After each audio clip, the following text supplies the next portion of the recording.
The final UK evacuation flight solely carrying civilians from Afghanistan has left Kabul airport, the Ministry of Defence has confirmed.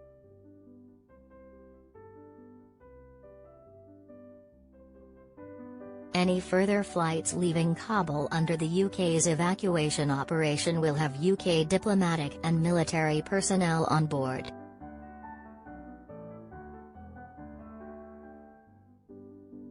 Britain's ambassador to Afghanistan Laurie Bristow said the UK has not forgotten the people it is leaving behind in a video filmed on the runway at Kabul airport.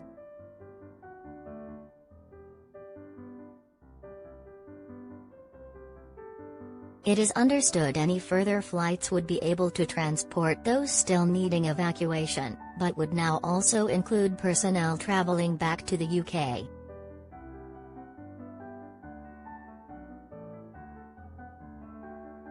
Mr. Bristow said the time had finally come to end the UK airlift.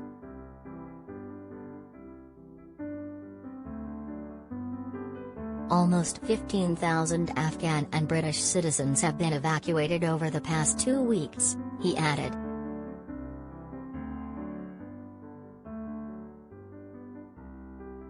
Mr. Bristow said, "It's time to close this phase of the operation down, but we haven't forgotten the people who still need to leave, and we will do everything we can to help them."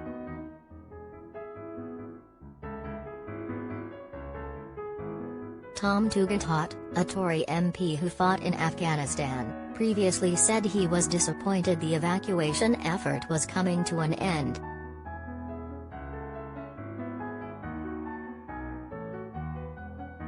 The former army officer and now chairman of the Commons Foreign Affairs Select Committee told BBC Breakfast, "I'm extremely sad about this and I very much hope that it might go beyond the August deadline, but we found out a few days ago that it wasn't, so I was expecting it."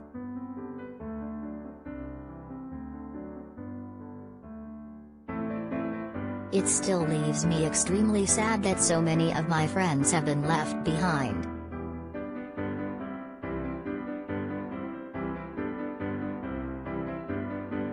Questioned over whether the UK could have done better when withdrawing personnel from Afghanistan, Mr. Tugendhat said, "In the last week, probably not, but this has been a sprint finish after a not exactly sprint start."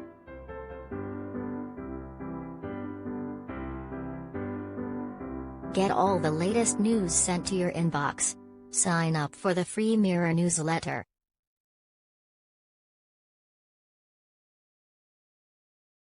There are going to be questions to be asked to the Foreign Secretary about the processing in the UK in recent weeks that we're going to have to see what the answers are.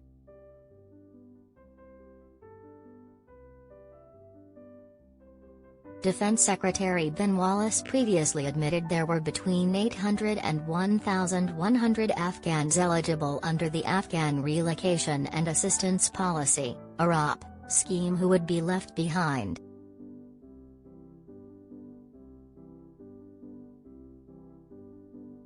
Meanwhile, around 100 and 150 UK nationals will remain in Afghanistan, although Mr. Wallace said some of those were staying willingly.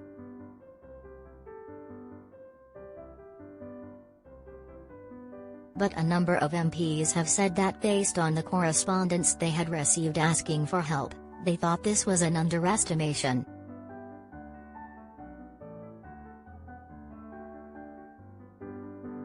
It comes after 2 British adults and the child of a British national, understood to be a teenager, were killed in a bombing on Thursday, with another adult and child injured.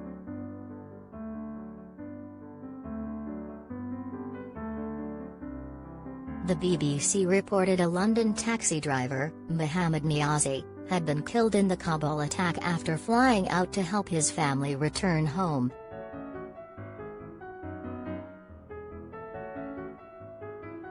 But it was not confirmed if he was one of the UK nationals referred to by the Foreign Office.